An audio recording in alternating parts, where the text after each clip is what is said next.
अगर आप यूरोप और अमेरिका की कल्चर को देखें, अपना पानी खुद पीते हैं लोग, अपना काम खुद करते हैं। मेहमान भी आएगा तो किचन से, जिसको बुलाया गया है वो भी किचन से अपनी प्लेट खुद लगाएगा, खाने के बाद प्लेट धोकर विद थैंक्स वहां रखकर उसके बाद जाता है। अपने यहां अगर ऐसा कुछ हो जाए तो मेहमान 7 जन्म तक ना आए उसके घर में। ये तो बर्तन धुलवाता है हमसे।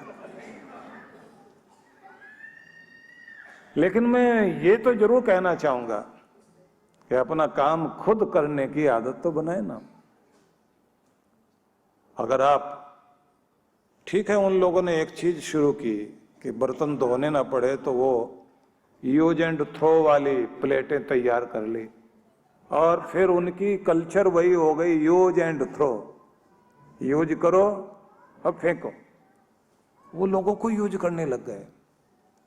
हमारी संस्कृति बहुत अच्छी है, लेकिन इस संस्कृति में कहीं ये समस्या भी आ गई है नवाब वाली, बस इससे बचना है। इसलिए कृष्ण भगवान कर्म योग को महत्व देते हैं, क्योंकि गीता के बीच बीच में से जो सार हो सकता है वो बताता जा रहा हूं मैं आपको, एक एक चीज को आप पकड़ते जाएं। तो उनका ये कहना है कि कर्मयोगी बनिए, जब तक आप इस दुनिया में हैं कर्मशील बनकर रहें और दूसरों पर डिपेंड होकर जिंदगी न जिए। और मैं यहां तक कहता हूं कि आत्मनिर्भरता बनी रहनी चाहिए। आपका पैसा भी इतना अपने पास जरूर रखो कि आपका काम चल सके। बाकी जो बच्चों का वो तो बाद वाला भी उनका ही होना है, और जो आपने दिया है वो तो दिया, पर इतना तो रखो कि फिर ऐसे नहीं करना पड़े कि आप हाथ फैलाकर उनसे मांगे। और उससे भी ज्यादा अपने से भी बढ़ के अपनी पत्नी के लिए इंतजाम करना चाहिए। भले ही वो अपने बच्चों के लिए अपने पति से लड़ मरती हो और उसको ये लगता हो मेरे बच्चे मुझे बहुत प्यार करते हैं, लेकिन पति के जाने के बाद जो महारानी थी ना, जिसका राज चलता था घर में, उसके बाद उसकी क्या स्थिति होती है। बेटा खराब नहीं होता, लेकिन उसको किस तरह से मां की बात बेटे तक पहुंचाई जाती है, बेटे को सारी चीजें सही समझ में आ जाए, पता लग सके, ऐसा तो नहीं होता, क्योंकि बात पहुंचाने वाला तो कोई और है बीच में। तब की जो स्थितियां मैंने देखी हैं बहुत दुखद देखी है। बड़ा रोते हुए देखा मैंने महिलाओं को, जब वो ये कहती है मुझे किसके सहारे छोड़ के गए वो, मुझे नहीं पता था कि एक दिन में मेरी दुनिया बदल जाएगी। इसलिए मैं ये कहना चाहता हूं, आत्मनिर्भरता सेहत के मामले में भी रहे, धन के मामले में भी रहनी चाहिए। और आप इस बात का भी ध्यान रखें कि आपका कर्म कितना भी महत्वपूर्ण क्यों ना हो, लेकिन कर्म में एक चीज और होती है, लोक व्यवहार, जिसको आप पब्लिक रिलेशन बोलते हैं। 40% जिंदगी में इसका हिस्सा होता है। अगर आपका लोक व्यवहार बहुत अच्छा है तो अपना काम आए ना आए, पराया जरूर काम आ जाएगा आपको। पता नहीं कौन कौन आपके साथ आके खड़े हो जाए। जिनको अच्छा लोक व्यवहार बनाना आता है, जिनका पब्लिक रिलेशन बहुत अच्छा होता है, उन लोगों के साथ में दुनिया खड़ी रहती है। और यहां तक होता है, अपने खुद के बच्चे का कोई काम अटक गया और बच्चा परेशान है, तो फादर आकर बोलता है बेटा परेशान मत हो, इस डिपार्टमेंट में काम फंसा हुआ है ना, वहां मेरा अपना एक आदमी बैठा हुआ है, जाकर मिल लेना उसको। अब वो कौन है? उसके दोस्त का कोई, मिलने वाले का कोई बेटा बैठा हुआ, और फोन कर दिया, बेटा वहां गया, काम हो गया, आसान हो गया। अब वो आकर कहता है अच्छा इतनी चलती है मेरे फादर की। तो बाप क्या समझाता है कि चलती तुम्हारी भी है, पर तुम्हें व्यवहार करना नहीं आता, मुझे व्यवहार निभाना आता है। किसी के लिए आप कुछ करते हैं, वो आपके लिए कुछ करता है, ये एक लोक व्यवहार है। इस लोक व्यवहार में जब आप कुशल होते हैं तो जिंदगी आसान होती है। इसलिए मैं ये कहा करता हूं, जिसे दोहरा देना चाहता हूं कि दुनिया का काम आपके बिना चल सकता है, दुनिया का काम आपके बिना चल सकता है, पर आपका काम दुनिया के बिना नहीं चल सकता। इसलिए किसी को अपना बनाओ, मिलकर चलो। जब आप सबको अपना बनाकर चलने की कोशिश करते हैं, पता नहीं लगता कौन कहां काम आता है, कौन कहां साथ खड़ा हो जाता है। क्योंकि आप सामाजिक प्राणी हैं, आपकी जिंदगी अकेले की जिंदगी नहीं है, इसमें सबका हाथ चाहिए। लेकिन ये तब जब आप दूसरों के लिए करते हैं। मतलब लोक व्यवहार एक अलग कला है। इस लोक व्यवहार की कला में आपको बहुत अच्छे से निष्णात होना चाहिए। मैंने देखा है कुछ लोग समस्या में पड़ जाते हैं। एक बुजुर्ग आदमी वकील था, बहुत कभी कभी प्रैक्टिस कर रहा था, लेकिन उसने देखा कि मेरे पड़ोस के कुछ लोग जो है मुश्किल में फंस गए, उनको बुला करके लेकर आता है कि मैं बैठा हूं यहाँ पर, मैं तुम्हारे लिए चलता हूं। कोर्ट लेकर गया, लड़ाई लड़ करके उनकी समस्या हल की, और जिन लोगों के चक्कर में फंसे हुए थे वो लोग छुड़ाया। सारे रिश्तेदार कोई काम नहीं आए, पड़ोस वाला काम आ गया। जब उससे कहा कोई फीस, बोले क्या फीस दोगे भाई, अब इतने समय तक अपने लिए जिए, अब थोड़े से तो अपनी विद्या दूसरों के काम आ सके ना। आज हमको लगा है कि हमने वकालत से भी पूजा की है भगवान की, हमने भगवान की आराधना इसी ढंग से कर ली, किसी के काम आ गए। इसलिए मैं ये निवेदन करना चाहता हूं कि ये कर्म योग बहुत महत्वपूर्ण है, कर्म योगी बनकर जीना चाहिए। आप जिस भी एज में पहुंच गए हैं, उस एज में आपको कोशिश करनी चाहिए कि कुछ न कुछ किसी न किसी के लिए भी कुछ करना है और अपने लिए भी करना है। और इसी के साथ में कृष्ण भगवान एक यज्ञ के बारे में बताते हैं। यज्ञ बताते हैं भगवान कि इस पूरी सृष्टि में एक यज्ञ चल रहा है, उस यज्ञ के कारण ये दुनिया चलती है। कैसे? बोले तुम देख रहे हो ना, ये जो पेड़ पौधे तुमने लगा रखे हैं, ये जो अन्न उगाया हुआ है, ये जो फल तुमने उगाए हुए हैं, ये जो तरह तरह के हरियाली तुमने उगा रखी है, कि ये एक काम तुमने किया। अब ये बादलों को बुला रहे हैं, और उधर जो जल है उसको सूरज अपने किरणों के द्वारा आसमान में भेज रहा है, और वही जल घूमता हुआ जब बरसता है कहीं बर्फ बन रहा है, और वो बर्फ पिघलकर नदी बन रहा है, और वो नदी बनकर जब बहता है, एक तो बारिश हो रही है, बर्फ पिघलना, नदी बनकर बहना एक विधि, एक जो बारिश हो रही वो बारिश जो हो रही है उसमें भी पेड़ पौधे मिलकर क्या कर रहे हैं, जमा कर रहे हैं पानी को। हर पेड़ की जड़ में नीचे जाकर के जमीन के अंदर जहां बहुत गहराई में जड़ें जाती हैं, वहां पर एक गड्ढा सा बन जाता है, उसमें पूरे साल का पानी इकट्ठा करके बैठा हुआ है, उससे वो हरा भरा है।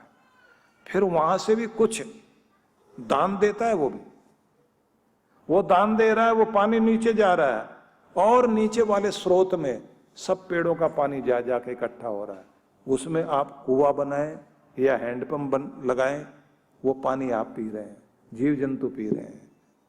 ऊपर से बारिश हो रही है, अपने लिए कुछ थोड़ा जोड़ा, कुछ दान कर दिया, सारे पेड़ पौधे कर रहे हैं। ये घास जितनी भी उगी हुई है, ये बारिश की बूंदों को पकड़ रही है और नीचे भेज रही है, नमी बनाए हुए है, उस नमी के कारण हरियाली। और फिर ये पेड़ पौधे क्या कर रहे हैं, ये प्राणवायु दे रहे हैं। जहां जहां हरियाली है वहां वहां ऑक्सीजन ठीक से काम कर रहे हैं। जहां पर हरियाली नहीं है, आप जाइए लेह लद्दाख, लेह लद्दाख जैसे आप जाएंगे, थोड़ा और ऊपर चले जाएं, मुश्किल हो जाएगी सांस लेने में। सियाचिन ग्लेशियर पहुंच जाइए, और छोड़िए आप कैलाश जाते जाते मानसरोवर तक आप जाएंगे, वहां तक ठीक, लेकिन जैसे थोड़ा सा और ऊपर चलने लग गए, अब मुश्किल आनी शुरू हो गई।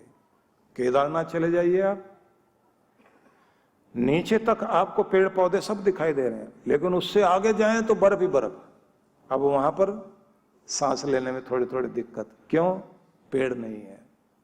एक आदमी को अपना गुजारा करने के लिए पूरे महीने में, ये ध्यान रख लीजिए, कम से कम 2 पेड़ चाहिए।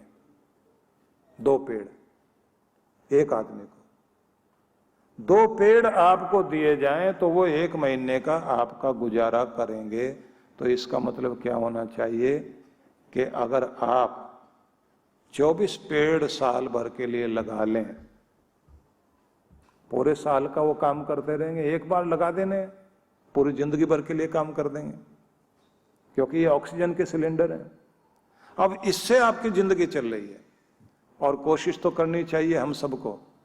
वैसे तो अब साइंटिस्ट लोग ये भी कहते हैं चलो 2 नहीं लगाते, 1 महीने का 1 पेड़ मान लो। 12 पेड़ लगा दोगे आप तो भी काम चल जाएगा। 12 पेड़ आप लगाकर छोड़ देते हैं, वो 12 पेड़ आपकी जिंदगी भर के लिए काफी हैं। वो 12 के 12 पेड़ जो है आपको जीवनी शक्ति देते रहेंगे। ऑक्सीजन के सिलेंडर आपके काम कर रहे हैं।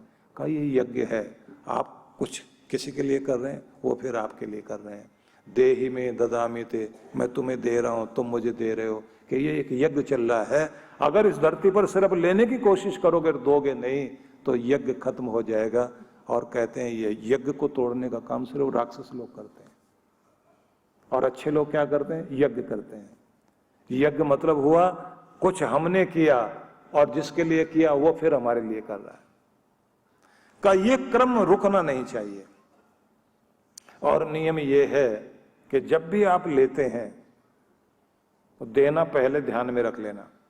आपके कमरे में हवा तब आती है जब आप आने का दरवाजा तो उसके खोलें, पर जाने का भी जरूर खोलें। पीछे की खिड़की जरूर खोलनी चाहिए। क्रॉस वेंटिलेशन होगी तो हवा कमरे में आएगी, नहीं तो दरवाजे पर बाहर खड़ी रहेगी। वो ये जानती है इस आदमी के पास नहीं जाना चाहिए, क्योंकि इसको लेना तो आता है, देना नहीं आता। जैसे ही पता लगता है नहीं इसने हमारे जाने का भी रास्ता बना रखा, हवा कमरे में प्रवेश करेगी। जिसको लेना भी आ गया, लेने से पहले देना आ गया, देवता उसके ऊपर कृपा करने लग जाते हैं। इसलिए पवन देवता, नियम यही है। माँ भी अपने बच्चे को कोई चीज खाने को देती है, उसके बाद में क्या पूछती है? माँ को देगा खाने को। जो बिस्किट दिए माँ ने, माँ पूछती है बेटे से थोड़ा माँ को भी दे। अब बच्चे को तो ये समझ नहीं है कि देने वाली तो माँ ही है, वही मुझे दे रही है।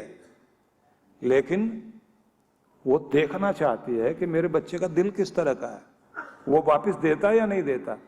अब बच्चा खा रहा है, उसमें से थोड़ा सा तोड़ के जब माँ को देता है, वो उतने से खुश हो जाती है कि कम से कम मेरे बच्चे को देने की आदत तो पड़ी।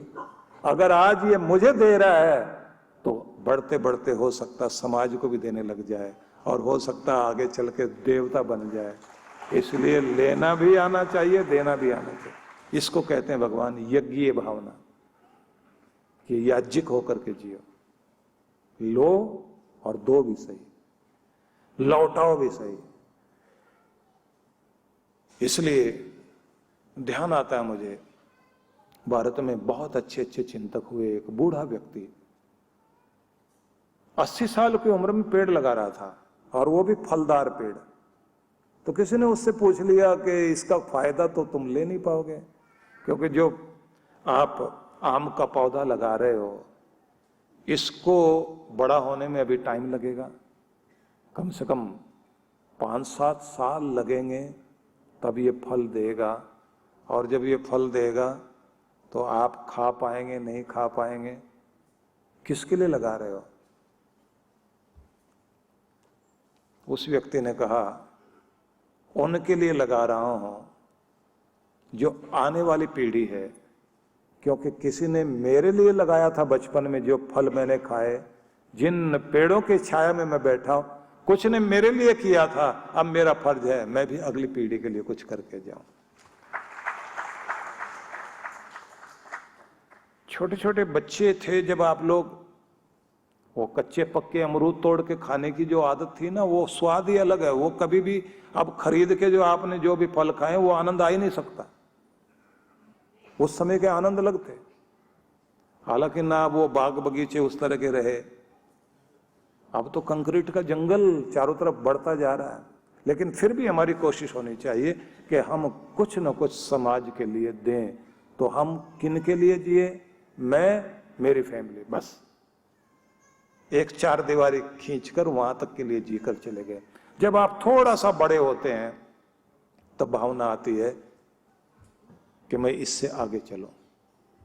इसको भगवान कहते हैं ये यज्ञ है। इस यज्ञ को करना सीखना चाहिए।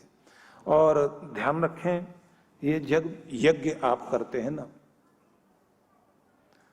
इस यज्ञ का अपना एक परिणाम निकलता है। देवता आपके ऊपर कृपा करते हैं। देवताओं की कृपा ऐसे होती है, आपका भाग्य न जाने कब रूठ जाए भाई। दुर्भाग्य जब सामने आने लगता है तो आपका कोई ना कोई पुण्य होता है जो आपकी रक्षा करता है आकर के। इसलिए अपने पुण्य को बढ़ाने की कोशिश जरूर करो, क्योंकि कोई हाथ तो आएगा जो आपको बचाएगा। इसलिए मैं आपसे ये निवेदन करना चाहता हूं सभी से, अपने जीवन को यज्ञ से जरूर जोड़ो। कुछ न कुछ अच्छा कार्य हमारे द्वारा जरूर होना चाहिए। रही बात स्वार्थों की, इससे विपरीत स्थिति होती है स्वार्थ वाली स्थिति, मतलबी होना। ये मेरे घर में आएगा तो क्या लेकर आएगा, जब मैं इसके घर जाऊंगा तो ये मुझे क्या देगा, मतलब हर चीज में लेना। इसको नमस्कार करेंगे तो फायदा क्या, और अगर लगता है कोई फायदा नहीं होगा तो नमस्कार क्यों करें। स्वार्थ जब बहुत ज्यादा आ जाता है तब जीवन का रस चला जाता है। किसी ने बड़ी अजीब बात कही थी, कहते ना कि कोई दो मुर्दे पड़े हुए हॉस्पिटल में, तो एक मुर्दा दूसरे वाले की तरफ इशारा करके कहता है कि तेरे वाले तेरे लिए बहुत रो रहे हैं, तुम्हारे वाले तुम्हारे लिए बहुत रो रहे हैं, मेरे वाले तो बहुत कम रो करके चले गए, छोड़ के चले गए। अब वो मुर्दा जिसके लिए लोग बहुत रो रहे थे वो क्या जवाब देता है? बोले इनकी तरफ मत देखो, जो मेरी लाश पर रो रहे हैं अगर अभी उठ जाऊं तो जीने नहीं देंगे ये लोग। क्या हाल मेरा कर सकते हैं मैं ही जानता हूं। जिए तो आदमी को जीने नहीं दें, और चला गया तो उस समय जरूर रो लिए थोड़ी देर। ये स्वार्थों का संसार। लेकिन जब आप याज्ञिक होकर जीते हैं, यज्ञीय भावना से जीते हैं, तब दुनिया अलग बदल जाती है। तब कुछ करके अपने अंदर जो तसल्ली मिलती है, अंदर शांति आती है, उसका अपना आनंद है। कृष्ण भगवान ने एक तो कहा कर्मयोगी बन के जीना, दूसरा कहा याज्ञिक बन के जीना। परम पूज्य श्री सुधांशु जी महाराज एवं डॉक्टर अर्चिका दीदी के पावन सानिध्य में गरीबी रेखा से नीचे जीवन यापन कर रहे अनेक बच्चे जो बेकार घूम रहे हैं अथवा कचरा बीनने का कार्य कर रहे हैं, ऐसे बच्चों को समाज की मुख्य धारा से जोड़ने के लिए फरीदाबाद में ज्ञानदीप विद्यालय की स्थापना की गई है। बच्चों को शिक्षा, भोजन एवं वस्त्र जैसी सभी सुविधाएं निशुल्क उपलब्ध कराई जा रही हैं। बेटियां किसी क्षेत्र में पीछे न रह जाएं, इस उद्देश्य से ज्ञानदीप में बालिकाओं की संख्या अधिक रखी गई है। बच्चे समाज और देश का भविष्य है। इनके उत्थान के लिए यदि आप भी बाल विकास योजनाओं में अपना सहयोग देना चाहते हैं तो ऑनलाइन डोनेशन के लिए लॉगिन करें www.vishwajagratimission.org। अधिक जानकारी के लिए संपर्क करें